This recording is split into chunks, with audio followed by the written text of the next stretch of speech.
ಬಾನು ಮುಷ್ತಾಕ್ ಅವರು ದಸರಾ ಉದ್ಘಾಟನೆಯನ್ನು ಮಾಡ್ತಾ ಇರೋದನ್ನು ನಾವೆಲ್ಲರೂ ಅವ್ರಿಗೆ ಸ್ವಾಗತವನ್ನು ಕೋರಿ ಮತ್ತು ಕರ್ನಾಟಕ ಸರ್ಕಾರ ಅವರನ್ನು ಆಹ್ವಾನಿಸಿರೋದಕ್ಕಾಗಿ ಅಭಿನಂದಿಸಿದ್ವಿ.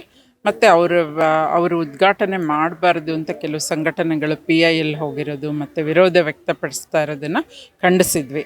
ಏಕೆಂದರೆ ಅವರು ಬೂಕರ್ ಪ್ರಶಸ್ತಿಯನ್ನು ತಂದುಕೊಟ್ಟಂತಹ ಬಾನು ಮುಷ್ತಾಕು ನಮ್ಮ ಕನ್ನಡ ಭಾಷೆಗೆ, ಕನ್ನಡ ಸಾಹಿತ್ಯಕ್ಕೆ, ಕನ್ನಡ ನಾಡಿಗೆ ಒಂದು ವಿಶ್ವ ಮಾನ್ಯತೆಯನ್ನು ದೊರಕಿಸ್ಕೊಟ್ಟವರು.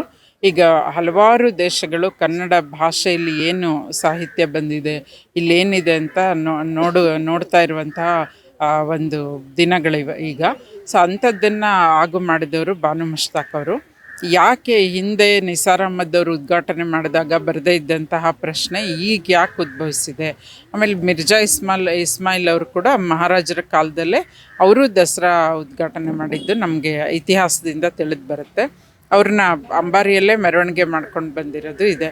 ಸೊ ಈಗ ಯಾಕೆ ಬಾನು ಮುಷ್ತಾಕ್ ಅವ್ರನ್ನ ವಿರೋಧಿಸ್ತಾ ಇದ್ದಾರೆ? ಆಮೇಲೆ ನಾಡೋಜ ಬರಗೂರು ರಾಮಚಂದ್ರಪ್ಪನವರು ಕೂಡ ಉದ್ಘಾಟನೆ ಮಾಡಿದಾಗ ಅವರು ಯಾವುದೇ ಪೂಜೆ ಪುನಸ್ಕಾರ ಮಾಡಿರಲಿಲ್ಲ, ನೇರವಾಗಿ ಉದ್ಘಾಟನೆ ಮಾಡಿ ಭಾಷಣವನ್ನು ಮಾಡಿದರು.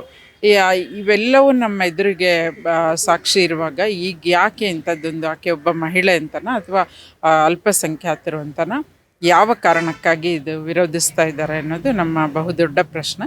ಸೊ ಅದನ್ನು ನಾವೆಲ್ಲರೂ ಖಂಡಿಸಿ ಇವತ್ತು ಪತ್ರಿಕಾಗೋಷ್ಠಿಯನ್ನು ಮಾಡಿದ್ವಿ. ಅವ್ರಿಗೆ ನಮ್ಮ ಬೆಂಬಲ ಇದೆ ಅಂತ.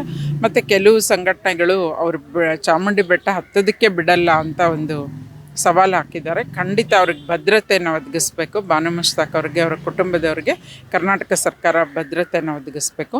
ಆಮೇಲೆ ಅವರು ಯಾವ ಜನಸಾಹಿತ್ಯ ಸಮ್ಮೇಳನದಲ್ಲಿ ಮಾತಾಡಿರುವಂಥ ಒಂದು ತುಣುಕನ್ನು ಇಟ್ಕೊಂಡು ಸುಮ್ಮನೆ ಇವರು ಅದ್ರ ಬಗ್ಗೆ ಚರ್ಚೆ ವಿರೋಧ ಮಾಡ್ತಿದ್ದಾರೆ. ಅವ್ರು ಯಾಕೆ ಹಂಗೆ ಮಾತಾಡಿದರು, ಆ ಕಾರಣ, ಆ ಸಂದರ್ಭ ಹೇಗಿತ್ತು, ಯಾವ ಕಾಂಟೆಕ್ಸ್ಟ್ ಇತ್ತು, ಇದೆಲ್ಲವನ್ನು ವಿಚಾರ ಮಾಡಿದಾಗ ಹಿಂದೆ ಮುಂದೆ ಅವ್ರು ಮಾತಾಡಿರೋದನ್ನ ಇವ್ರು ಯಾರೂ ಕೇಳಲ್ಲ, ಸಂಪೂರ್ಣವಾಗಿ ಅವ್ರ ಭಾಷಣ ಕೇಳಿಲ್ಲ, ಬರೀ ಆ ವಿಚಾರ ಮಾತ್ರ ಇಟ್ಕೊಂಡು ಅದನ್ನ ಇವರು ವಿರೋಧಿಸ್ತಾ ಇದ್ದಾರೆ.